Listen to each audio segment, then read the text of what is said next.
फिर से स्वागत है आपके अपने YouTube channel education for all में। तो जैसा कि आप लोग जानते हैं कि अभी जो है हम लोग झारखंड से रिलेटेड इम्पॉर्टेंट प्रश्न कर रहे हैं जो कभी न कभी झारखंड के किसी न किसी परीक्षा में पूछे गए हैं। और हम लोग जो है सो इसमें से जितने भी इम्पॉर्टेंट प्रश्न हैं उसकी कुछ सीरीज़ को पहले भी किए हैं और अभी भी हम लोग जो है सो उसी की सीरीज़ को आगे बढ़ा रहे हैं। तो देखिए, आप एक बात ध्यान रखिएगा कि झारखंड सामान्य ज्ञान यानी झारखंड से रिलेटेड जितने भी इम्पॉर्टेंट प्रश्न हैं उसकी जो PDF है आपको इस वीडियो के डिस्क्रिप्शन में आपको इसका लिंक मिल जाएगा। आप वहां से PDF को डाउनलोड कर सकते हैं। तो चलिए आज फिर एक नए सेशन की शुरुआत करते हैं कुछ नए प्रश्नों के साथ। और अगर आपने हमारा पिछला वीडियो नहीं देखा है तो आपको उसका भी लिंक इस वीडियो के डिस्क्रिप्शन में नीचे में मिल जाएगा। आप वहाँ पर जाकर के उसको ज़रूर देख लें, क्योंकि सारे क्वेश्चंस कभी न कभी एग्ज़ाम में आए हुए हैं और इसके आने के भी चांसेस बहुत ज़्यादा हैं। आपको हर एक एग्ज़ाम में जो झारखंड में होंगे उसमें से यहीं से कुछ ना कुछ क्वेश्चंस आपको देखने को मिलेंगे। तो आप इसको ज़रूर देखिए। आपको ऐसा कभी नहीं लगेगा कि आपने ये क्वेश्चन देखा और फिर वो आपको एग्ज़ाम में देखने को ही ना मिला हो। ठीक है, तो चलिए आज के सेशन की शुरुआत करते हैं आज के पहले प्रश्न के साथ। तो देखिए, आज का हमारा जो पहला प्रश्न है वो है कि शहर का प्रथम नागरिक किसे कहा जाता है, यानी कि किसी भी शहर का जो पहला नागरिक होता है वो किसे कहा जाता है। जैसा कि आप जानते हैं कि देश का जो प्रथम नागरिक है वो हमारे राष्ट्रपति होते हैं। ठीक उसी तरह से एक राज्य के जो प्रथम नागरिक होते हैं वो राज्यपाल होते हैं। तो कहता है कि शहर का प्रथम नागरिक किसे कहा जाता है, तो वह है ऑप्शन नंबर सी, यानी कि महापौर को। ठीक है, अब कहता है कि यहाँ पे चौथा ऑप्शन है वह उप महापौर। तो वो क्या करता है, महापौर की मदद करता है, उसकी सहायता करने के लिए होते हैं। तो इसका जो सही आंसर हुआ वो है ऑप्शन नंबर सी, यानी कि महापौर को शहर का प्रथम नागरिक कहा जाता है। चलते हैं अगले प्रश्न की ओर। देखिए, अगला प्रश्न है कि अनुच्छेद 155 का संबंध किससे है, यानी कि जो आर्टिकल है हमारे संविधान में उसमें से आर्टिकल 155 का संबंध किससे है। तो यहाँ पे जो ऑप्शन दिए हुए हैं उसमें से इसका जो सही आंसर होगा वह ऑप्शन नंबर बी, यानी कि राज्यपाल की नियुक्ति से। ठीक है, अगर कहता मुख्यमंत्री की नियुक्ति से कौन सा आर्टिकल संबंधित है, तो याद रखिएगा यह है आर्टिकल 164 यानी 164। उसके बाद कहता है कि अगर राज्यपाल द्वारा जो शपथ लिया जाता है वो किस आर्टिकल से है, तो ये हमारा कहता है आर्टिकल 159 यानी 159। और कहता है कि राज्यपाल भी जो है वो अध्यादेश जारी कर सकते हैं यदि किसी राज्य में विधानसभा या जिस राज्य में विधानसभा और विधान परिषद दोनों हैं वो अगर सत्र में ना हो तो राज्यपाल भी जो है सो अध्यादेश जारी कर सकते हैं। तो वो किस आर्टिकल के तहत है, तो ये होता है आर्टिकल 213 के द्वारा। ठीक है, तो इसका जो सही आंसर है ऑप्शन नंबर बी, यानी कि राज्यपाल की नियुक्ति जो है वो अनुच्छेद 155 से इसका संबंध है। ठीक है, चलते हैं अगले प्रश्न की ओर। देखिए, आपका तीसरा प्रश्न क्या है आज का कि झारखंड के यानी झारखंड जो है कुल कितने राज्यों से घिरा है। झारखंड का जो आस पड़ोस के राज्य हैं वो कौन कौन से हैं, यानी कि झारखंड का जो बॉर्डर है, झारखंड की जो सीमा है वो कौन कौन राज्यों से या कितने राज्यों से घिरा है। तो कहता है कि कुल मिलाकर के ये जो है सो आपके 5 राज्यों से घिरा हुआ है। और ये 5 राज्य कौन कौन है, तो ध्यान रखिएगा जो पूर्व में है वो है आपका पश्चिम बंगाल। ठीक है, यानी कि वेस्ट बंगाल। फिर अगर आपका उत्तर में बात करें तो उत्तर में कौन सा है, तो ये है आपका बिहार। उसके बाद अगर दक्षिण में बात करें तो दक्षिण में जो है सो झारखंड का है उड़ीसा, इसको हम लोग ओडिशा भी कहते हैं, जहाँ के CM कौन है, नवीन पटनायक। और पश्चिम में बात करें तो 2 राज्य हैं, कौन कौन है पश्चिम में, तो याद रखिएगा एक यूपी है और एक छत्तीसगढ़ है। ठीक है, तो कुल मिलाकर के पूर्व में वेस्ट बंगाल, उत्तर में बिहार, दक्षिण में जो है सो आपका उड़ीसा है और पश्चिम में जो है सो यूपी और छत्तीसगढ़ है। तो कुल मिलाकर के झारखंड जो है वो 5 राज्यों से घिरा हुआ है। तो इसका सही आंसर हुआ ऑप्शन नंबर ए, यानी कि 5। चलते हैं अगले प्रश्न की ओर। देखिए, आज का जो अगला प्रश्न है वो कहता है कि झारखंड के किस स्थल को जैन धर्म का मक्का कहा जाता है। जैसे देखिए, मुस्लिम धर्म में मक्का मदीना ये तो बहुत फेमस है, तो उसी तरह से कहता है कि जैन धर्म का जो मक्का है वो झारखंड के किस स्थल को कहा जाता है। तो इसका जो सबसे सही आंसर है वह है ऑप्शन नंबर बी, यानी कि पारसनाथ की पहाड़ी। अच्छा, पारसनाथ की पहाड़ी जो है इसे जो है सो जैन धर्म का मक्का कहा जाता है। इसकी ऊंचाई कितनी है?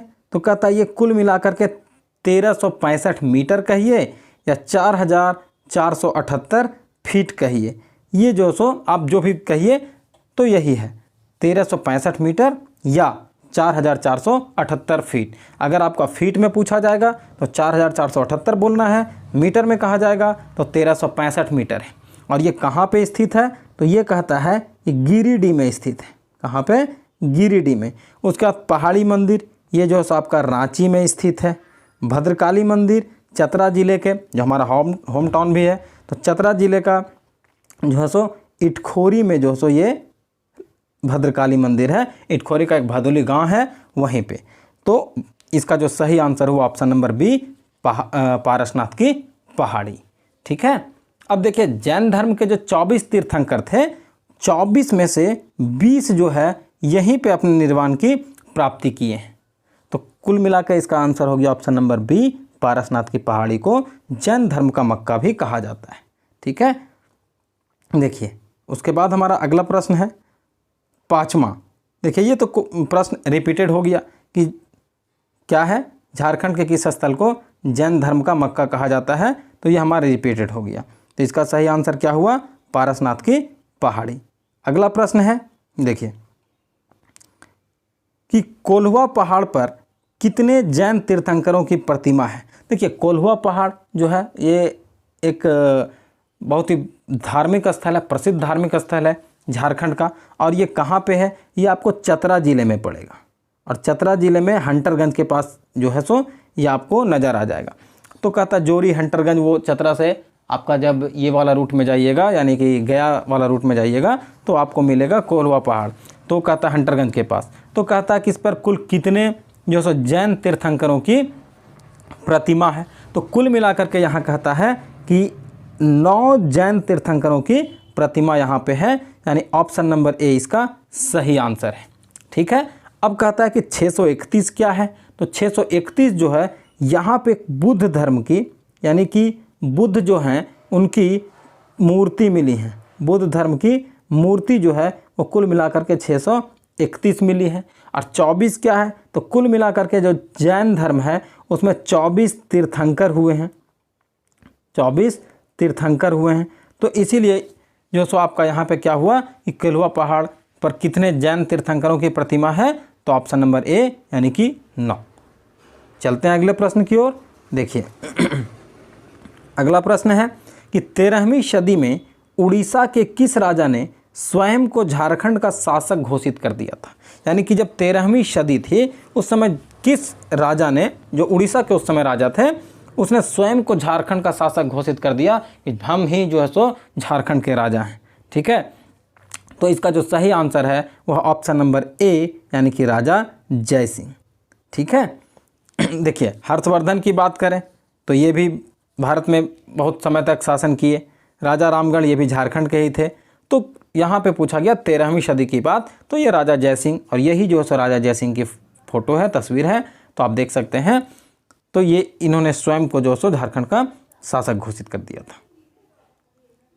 अगला प्रश्न है देखिए क्या पूछा गया है कि निम्नलिखित में से कौन झारखंड राज्य का एकमात्र पक्षी अभयारण्य है? कहता है झारखंड राज्य में सिर्फ और सिर्फ एक ही पक्षी अभयारण्य है, और वो कौन सा है? तो इसका जो सही आंसर है वो है ऑप्शन नंबर डी यानी कि उधवा झील पक्षी अभयारण्य। अब सोचते होंगे कि ये उधवा झील पक्षी अभयारण्य है कहाँ पे और कब इसकी स्थापना हुई? तो इसकी जो स्थापना है, इस्टेब्लिशमेंट है, वो कहता 1991 में हुई। और ये जो है कहाँ पे है? तो साहेबगंज जो है, साहेबगंज जो ज़िला है वहीं पे एक क्षेत्र है, एक छोटा सा गांव है, जो उसी गांव में राजमहल के उपखंड में एक गांव है छोटा सा, वहीं पे जो सो है। तो मिला जुला करके आपको कहता है कि झारखंड का जो पक्षी अभयारण्य है वो कहाँ पे है, एकमात्र पक्षी अभयारण्य, तो वह उधवा झील पक्षी अभयारण्य जो झारखंड के साहेबगंज जिले के राजमहल उपखंड में एक छोटा सा गांव है। और यहाँ की सोचिए सबसे बड़ी विशेषता क्या है कि यहाँ पे कुल मिलाकर के 106 प्रकार के आपको पक्षी नज़र आते हैं। सोचिए एक ही जगह पे 106 अलग अलग प्रकार के पक्षी आपको नज़र आ जाते हैं। तो इसका सही आंसर हुआ ऑप्शन नंबर डी, उधवा झील पक्षी अभ्यारण्य।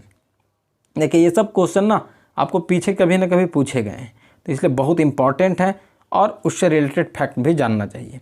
उसके बाद अगला प्रश्न है, कहता है ग्रेफाइट मुख्य रूप से झारखंड के किस जिले में मिलता है। तो ग्रेफाइट जो है वो कहता है कि झारखंड के पलामू जिले में, यानी ऑप्शन नंबर ए इसका सही आंसर हुआ कि पलामू जिले में मिलता है। अब देखिए पलामू जिले में भी कहाँ कहाँ मिलता है, तो कुछ जगह के नाम हैं, जैसे एक जगह है सोकरा, अभी मत सोचिएगा कुछ और है, सोकरा है, फिर है सतबरवा ये भी एक जगह है और ये भी पलामू में ही है। फिर एक है बरवाडी, ये जो है सो एक पत्थलगड्ढा वाला एरिया मत सोच लीजिएगा, ये भी पलामू का ही है। ठीक है, तो यहाँ पूछा गया था ग्रेफाइट मुख्य रूप से झारखंड में किस जिले में मिलता है, तो पलामू में। अब ग्रेफाइट का अगर इस्तेमाल कहिए तो आप देखते हैं कि ग्रेफाइट जो है उसका पेंसिल वगैरह बनाने में हम लोग इस्तेमाल करते हैं। जो पेंसिल हम लोग जो लिखते हैं वो वही ग्रेफाइट उसमें रहता है। उसके बाद जो है सो ग्रेफाइट जो है एक नॉन मेटल है, लेकिन एकमात्र ऐसा नॉन मेटल है, अधातु है, जो गुड कंडक्टर होता है इलेक्ट्रिसिटी का। ठीक है, तो इसका सही आंसर हुआ ऑप्शन नंबर ए, यानी कि पलामू। आज का अगला प्रश्न है कि झारखंड के कितने जिले पड़ोसी राज्य के साथ सीमा साझा नहीं करते हैं। यानी कि झारखंड के कितने ऐसे जिले हैं जिसका बॉर्डर जो है पड़ोसी राज्य के साथ सटा हुआ नहीं है।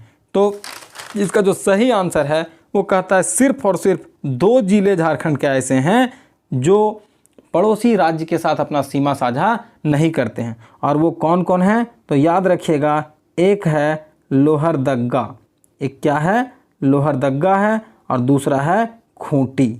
ठीक है, तो ये कुल मिलाकर के 2 जिले ही हैं जो पड़ोसी राज्य के साथ अपना जो सीमा है वो साझा नहीं करते। कुल मिलाकर के झारखंड में 24 जिले हैं, तो 24 में से 2 चला गया, यानी कि 22 जिले ऐसे हैं जो किसी न किसी पड़ोसी राज्य के साथ अपनी सीमा साझा करते हैं। ठीक है, चलते हैं अगले प्रश्न की ओर। देखिए आज का अगला प्रश्न है और 11वां प्रश्न है कि झारखंड के किस जलप्रपात के बारे में यह मान्यता है कि उसमें गौतम बुद्ध ने स्नान किया था। बुद्ध नहीं, गौतम बुद्ध। ठीक है, तो उन्होंने स्नान किया था। तो इसका जो सही आंसर है वो है ऑप्शन नंबर बी, यानी कि जोन्हा जलप्रपात। और ये कहाँ पे है, तो ये कहता है कि चलिए हम इसके बारे में जानते हैं। देखिए इसको जो है सो गौतमी धारा या गौतम धारा जलप्रपात भी कहते हैं। क्या कहते हैं, गौतम धारा जलप्रपात। ठीक है, और ये जो है 43 मीटर ऊंचाई से यहाँ पे पानी गिरता है। ये जो देख रहे हैं ना, ये कुल मिलाकर के 43 मीटर है। ठीक है, उसके बाद अगर बात करें ऑप्शन नंबर ए की, तो दसम जलप्रपात जो है ये कहाँ पे है, तो ये आपका रांची में है, झारखंड की राजधानी में। हुंड्रू जलप्रपात ये भी आपका कहाँ पे है, रांची में है। और उसके बाद अगर हिरनी जलप्रपात की बात करें तो ये कहाँ पे है, पश्चिमी सिंहभूम में, पश्चिमी सिंहभूम। ठीक है, तो इसका सही आंसर क्या हुआ, जोन्हा जलप्रपात जो है इसके बारे में यह मान्यता है कि गौतम बुद्ध ने यहाँ पे स्नान किया था। ठीक है, चलिए अगला प्रश्न देखते हैं। अगला प्रश्न क्या है, कहता है कि निम्न में कौन सा कोयला क्षेत्र झारखंड में स्थित नहीं है। यानी कि जो यहाँ पे 4 ऑप्शन दिए गए हैं वो कहता है कि 4 में से 3 जो है सो वो झारखंड में है, लेकिन 1 जो है सो झारखंड में नहीं है। तो वो कहता है कि कौन झारखंड में नहीं है। देखिए झरिया जो है ये भी झारखंड में है। ये कहाँ पे जनरली आपको मिलेगा, धनबाद वाला क्षेत्र में, यानी धनबाद में। रामगढ़ में ही है। देवगढ़ जो है वो भी झारखंड में है, लेकिन उमरिया जो है ये झारखंड में नहीं है। ये उमरिया मतलब उम्र मत समझ लीजिएगा, एज मत समझ लीजिएगा, ये जो है सो आपका एमपी यानी कि मध्य प्रदेश में है। अच्छा, अगर ये पूछ दे आपसे क्वेश्चन झारखंड की परीक्षा में कि भारत की पहली कोयला खदान कौन सी थी, यानी कि अभी तो बहुत सारे कोयला खदान है ना, लेकिन पहली जो है सो कोयला खदान झारखंड में कौन थी, तो आपको झारखंड से रिलेटेड क्वेश्चन एग्जाम में पूछा जाएगा।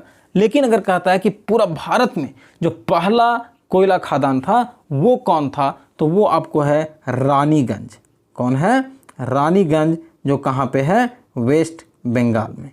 ठीक है, तो इसका सही आंसर हुआ ऑप्शन नंबर डी, यानी कि उमरिया, ये जो सो मध्य प्रदेश में आपका स्थित है। ठीक है, अगला जो प्रश्न है देखते हैं उसमें क्या है। अब देखिए ये जो प्रश्न है आपसे कहता है दीपिका कुमारी ने किस वर्ष कॉमनवेल्थ खेलों में तीरंदाजी में स्वर्ण पदक जीता था। ये देखिए ये तीरंदाजी, तीर धनुष वाला कहानी रहता है इसमें। तो इसमें कहता है कि कॉमनवेल्थ गेम जो है उसमें तीरंदाजी में स्वर्ण पदक इसने कब जीता था। तो ये जो है इसका सही आंसर है ऑप्शन नंबर बी, यानी कि 2010। और ये जो क्वेश्चन है आपको पिछले बार जो जेपीएससी हुआ था, जेपीएससी उसका प्री में पूछा गया था। तो इसका सही आंसर हुआ 2010। अच्छा देखिए इसको जो है सो 2016 में पद्मश्री भी मिल चुका है। कौन सा पुरस्कार? पद्मश्री भी मिला हुआ है।